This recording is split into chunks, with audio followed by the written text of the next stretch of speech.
Hi, guys. All right, welcome back to another exciting episode of Called the Homeschool. Did you listen to last week's episode about the No Yell November challenge, all the amazing video helps you're going to get, bonus calls you're going to get? Friends, if you haven't signed up for Mama's members yet, so you can be a part of this amazing challenge, go do it as quickly as you can. Pause this, go to coachmegthomas.com, do all the things.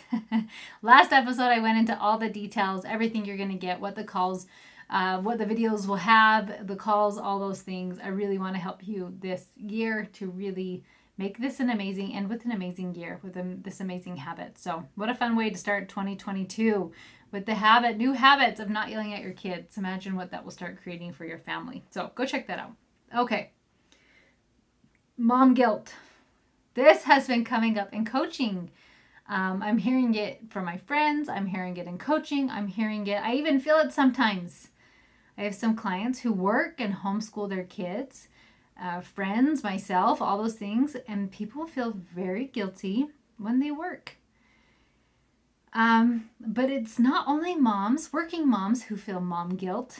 It's anyone with children that they will experience a problem. I don't know that they all will, but I hear a lot of moms who experience mom guilt. I went on a bike ride the other day, and my 4-year-old started to cry and asked me to not go. Guess how I felt? Super guilty. My husband and I are going on a trip alone. Guess how I feel? A little bit guilty about leaving my kids. Sometimes I go to bed before all my kids are home. Actually, if they're on the weekend, I definitely go to bed before they are home. Most times I go to sleep before my teenagers go to sleep, and sometimes even before my 4-year-old goes to sleep. And I can feel guilty about that. If you are a mom, you have probably experienced mom guilt. Then sometimes you compound the guilt by trying to do something for yourself. But then you have fun, so you add feeling guilty to your guilt because you aren't home with your kids, right? You go out and do something for yourself and like, oh, I shouldn't have left. I should stay home with my kids. This is so selfish of me to do these things for myself. I should just stay home. Oh, and then if I'm home, I wasn't as present as I could be. Oh, sometimes I checked out of my phone and I took this phone call and I shouldn't have. Oh, I cleaned the bathroom when I could have been talking to my kids, right? Like, holy moly, it can just start adding up, all this crazy mom guilt. So let's talk about guilt, dear friends. Guilt is just a feeling. And where do feelings come from? Right? This is Coaching 101. Where do our feelings come from, friends? I hope you're saying this out loud with me from your thoughts. Guilt is not created by you going to work. Guilt is not created by you doing something for yourself. Guilt is created by the story you tell yourself. Your story is probably something along the lines of, I should, ... or I shouldn't, ... Anybody else here ever feel this? I should be more fun. I shouldn't be so strict. I should be more structured.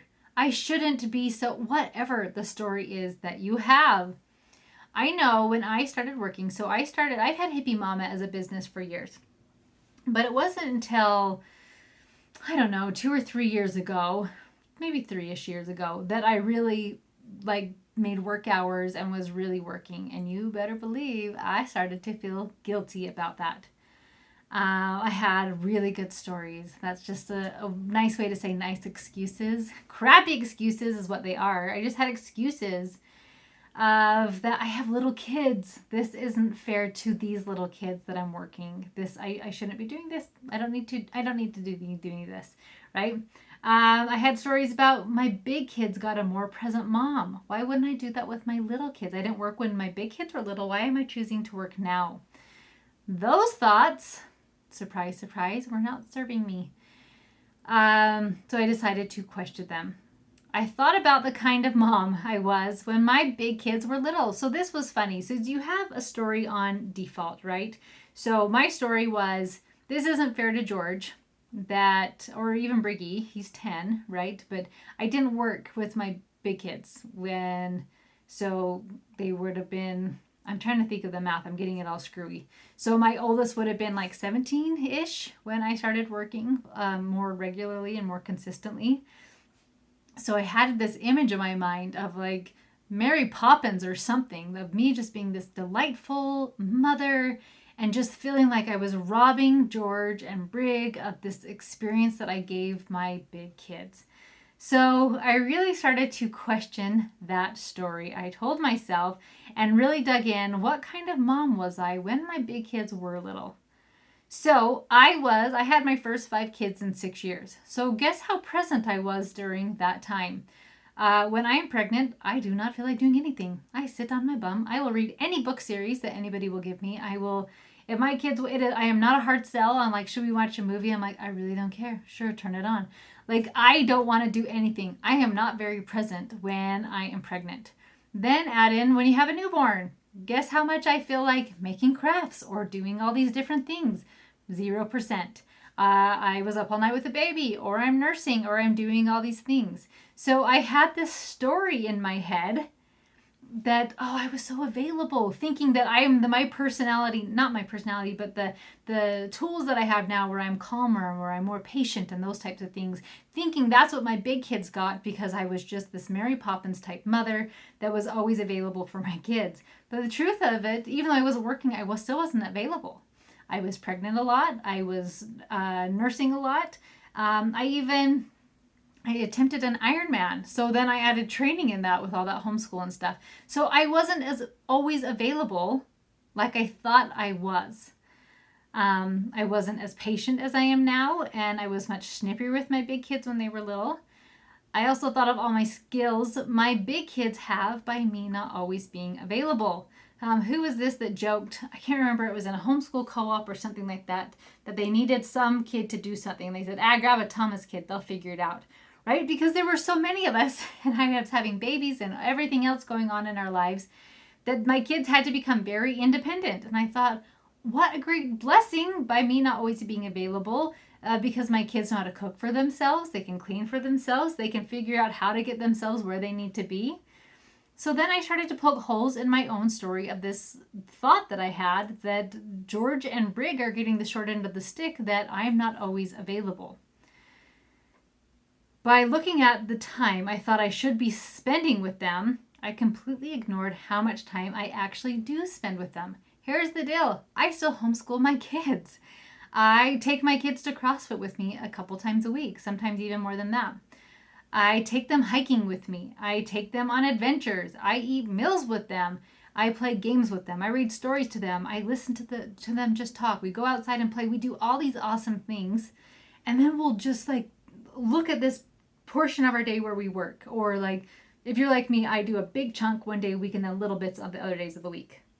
Right? And so thinking like, oh, I'm so terrible that I'm just not available for them during those times, instead of saying, wow, look at on Monday that all afternoon we spend together, and every evening we are together, and all these times we're looking together. So poking holes in that story that I should be available more.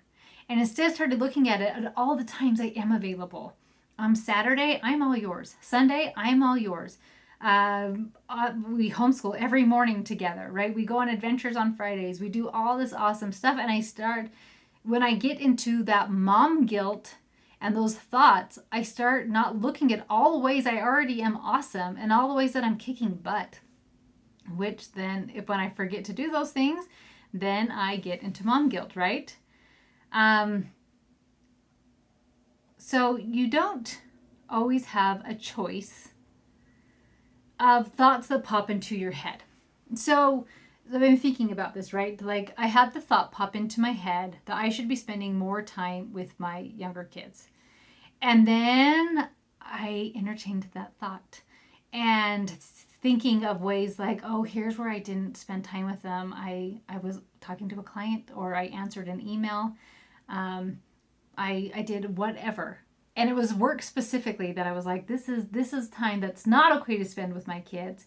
But going on a date with my husband, that's time okay with my kids, right? Like giving myself these funny stories and whatnot. So you don't always have a choice about the thoughts that pop into your head.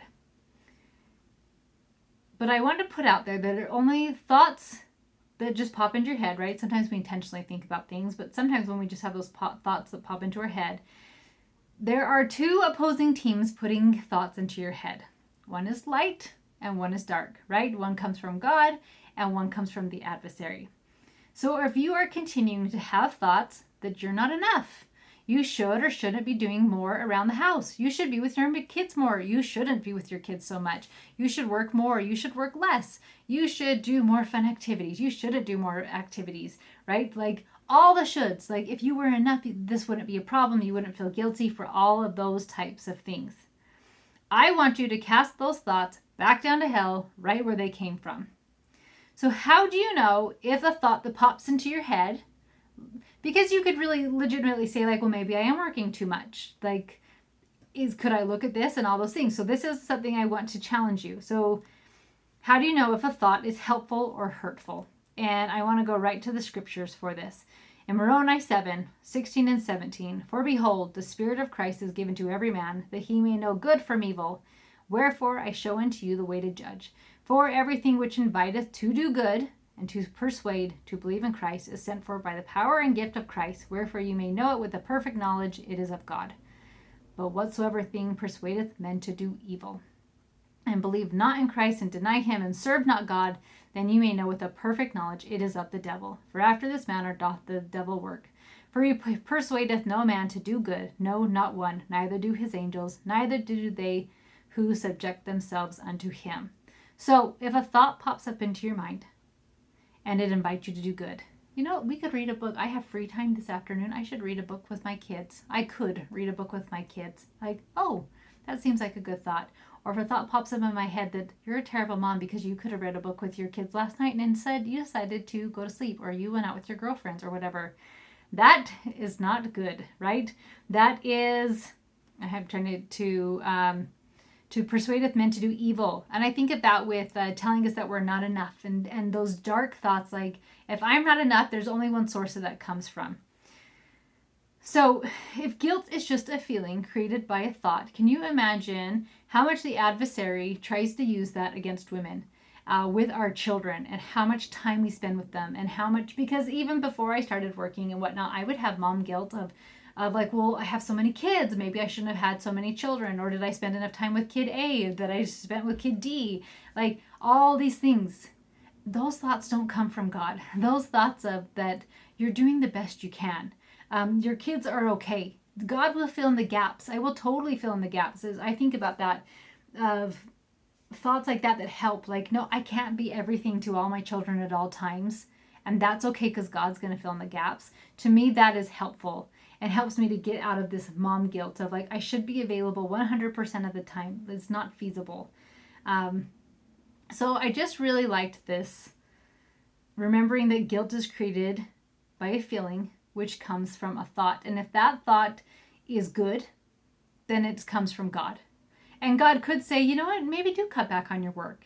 But it would be from a way of like, you're going to be okay. The money that you are making, I'm going to make sure your family's okay because right now your family needs you more. That would come from God, right? But if there was a thought like, ooh, you're kind of a crappy mom because you go to work, that does not come from God, right? So really start questioning those thoughts and trying to not put the ones on repeat that are tearing you down and those thoughts that are creating guilt.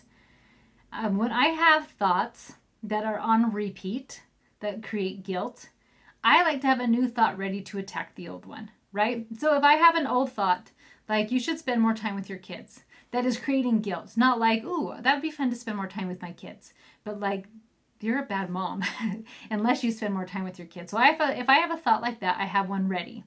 I'm spending the right amount of time with my kids.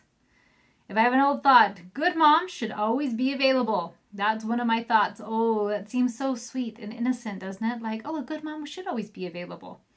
My new thought, this is a great opportunity for my kids to learn more independence. So I just want to challenge you. Mom guilt is completely optional. You don't have to sit with guilty feelings, whether you choose to work or whether your family needs the income that you're bringing in to work, whether you choose to go with your girlfriends or you choose to stay home. I want you to question any thought that is creating mom guilt because it's most likely not coming from our Savior and it is not coming from a place of light.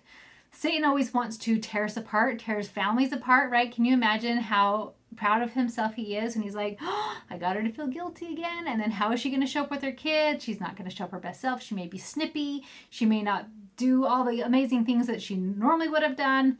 Whatever. He can't win unless we let him. So I want to challenge you to send those thoughts out because they did not come from heaven. I just want to thank you guys so much and just know that I'm rooting for you. Thank you guys for listening and tuning in and sharing this podcast because it is helping so many moms. I get the nicest messages from moms about just these little things like, oh yeah, I don't have to feel mom guilt. I can believe that I am an awesome mom. And sometimes awesome moms work. That's fantastic. Sometimes awesome moms allow their kids to figure things out by themselves, and that's great. Sometimes awesome moms are available more. Sometimes whatever it is that serves you and helps you to become the best version of you. So I just want you guys to know that I'm always rooting for you. I'm always cheering you on and to question thoughts. And if it is light and enticeth you to do good, it comes from God. And if it is evil and tears you down, I want to challenge you to cast those thoughts out, to not entertain them. And if you have one that keeps popping up on repeat, to get a thought ready to attack it of, I am enough. I am doing the best I can. I know God will fill in the gaps, or whatever the thought is that will help you to overcome those feelings of guilt and those thoughts that are creating it. Okay, lovely ladies, I hope you have a fantastic week. Also, don't forget that the no yelling videos are coming out soon, and I would love to have you join Mama's members. Please send me an email or send me a DM on Instagram if you have any questions with that or listen to last week's episode of all the awesome things that you will get with that. Hope you have an absolutely amazing day, and I will talk to you next week.